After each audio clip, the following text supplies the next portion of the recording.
15,000 ఇస్తాం, రైతు బంధు కాదు రైతు భరోసా అన్నాడు. కేసీఆర్ గారు భూ యజమానులకే ఇస్తున్నాడు, భూస్వాములకే ఇస్తున్నాడు. మా ప్రభుత్వం వస్తే కౌలు రైతులకు కూడా రైతు భరోసా ఇస్తా, 15,000 ఇస్తా అన్నాడు. కేసీఆర్ గారు భూమున్నోళ్ళనే పట్టించుకుంటున్నాడు. మా ప్రభుత్వం వస్తే రైతు కూలీలను కూడా పట్టించుకుంటాం, నెలకు 1,000 రూపాయలు, సంవత్సరానికి 12,000 రూపాయలు మరి రైతు కూలీలకు కూడా ఇస్తా అన్నాడు. రుణమాఫీ జరిగిందా? జరిగిందా జరగలేదా? నర్సంపేటలో ఏమైనా స్పెషల్గా జరిగిందా?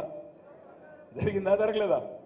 జరిగితే జరిగిందని చెప్పండి, జరగకపోతే జరగలేదని చెప్పండి. జరిగిందా లేదా? జరగలేదు. పోనీ కౌలు రైతులకు రైతు భరోసా వచ్చిందా? 10,000 పోయి 15,000 వచ్చిందా? వ్యవసాయ రైతు కూలీలకు 12,000 వచ్చిందా?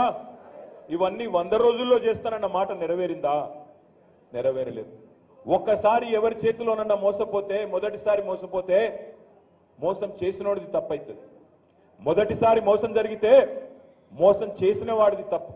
కానీ రెండవసారి కూడా మళ్ళీ వాడి చేతిలోనే మోసపోతే ఈసారి మాత్రం తప్పు మోసగించబడ్డ వాడిదైతుంది, మనదైతుంది.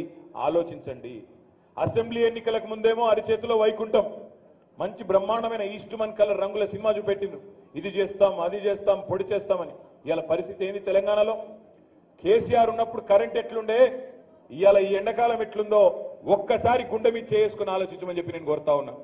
కేసీఆర్ ఉన్నప్పుడే కరెంటు బాగుండే అనేటోళ్ళు ఒక్కసారి చేయి లావట్టండి. నా కోసం లావటకండి, మోమాటానికి లావటకండి. నిజంగా కూడా మీకు నిజంగా సిన్సియర్గా అనిపిస్తేనే లావట్టండి తప్ప లేకపోతే వద్దు. నా విజ్ఞప్తి ఏమంటే, మీ కళ్ళ ముందే మార్పు మార్పు అన్నారు, నర్సంపేటలో మార్పు తెచ్చుకున్నారు. మరి మార్పు బాగుందా? వచ్చిన మార్పు?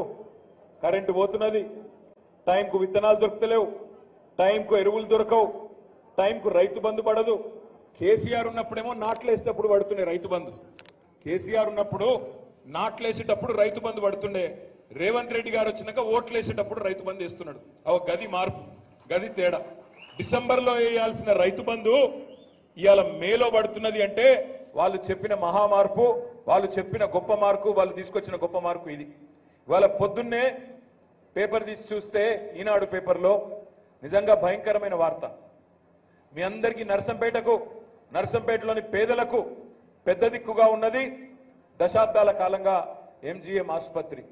నిన్న ఎంజీఎం ఆసుపత్రిలో 1 కాదు 2 కాదు 5 గంటల పాటు సాయంత్రం 4:30 నుంచి రాత్రి 9:30 గంటల దాకా కరెంటు లేదు.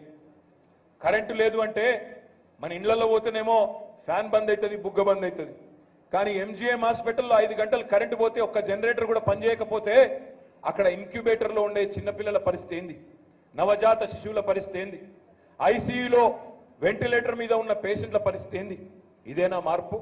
ఇదేనా మనం ఏరి కోరి తెచ్చుకున్న మార్పు? దయచేసి ఆలోచించండి. మీ అందరితో మనస్ఫూర్తిగా కోరేది, ఒక్క రైతులను మాత్రమే మోసం చేయలేదు.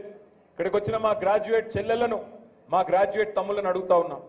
మీకు మా మీద నెత్తి నిండా కోపం నింపి పెట్టిండ్రు ఎలక్షన్ నాటికి. ఏమని? వీళ్ళు ఉద్యోగాలు ఇవ్వలేదు, వీళ్ళు ఉద్యోగ నియామకాలు చేయలేదు, పేపర్ లీకులు జరిగినాయి అని చెప్పి ఇష్టం వచ్చిన ప్రచారం చేసినారు. ఒక్క మాట దయచేసి, నేను చెప్పేది వాస్తవమా కాదా మీరు ఇంటికి పోయినాక మీ మిత్రులతో చర్చించండి. గూగుల్లో చూడండి, యూట్యూబ్లో చూడండి. నేను చెప్పింది వాస్తవం అయితేనే మాకు ఓటేయండి. నేను మీకు ఏం చెప్తా ఉన్నా అంటే, గత 10 ఏళ్లలో 2014 నుంచి 2024 వరకు భారతదేశంలో నిజానికి అత్యధికంగా ప్రభుత్వ ఉద్యోగాలు నియామకాలు చేసింది కేసీఆర్ గారి ప్రభుత్వం. 1 కాదు 2 కాదు 2 లక్షల ఉద్యోగాలు భర్తీ చేసింది కేసీఆర్ గారి ప్రభుత్వం. కానీ ప్రచారం ఏం జరిగింది? 2 ఉద్యోగాలు కూడా ఇయ్యలే, 3 ఉద్యోగాలు కూడా ఇయ్యలే.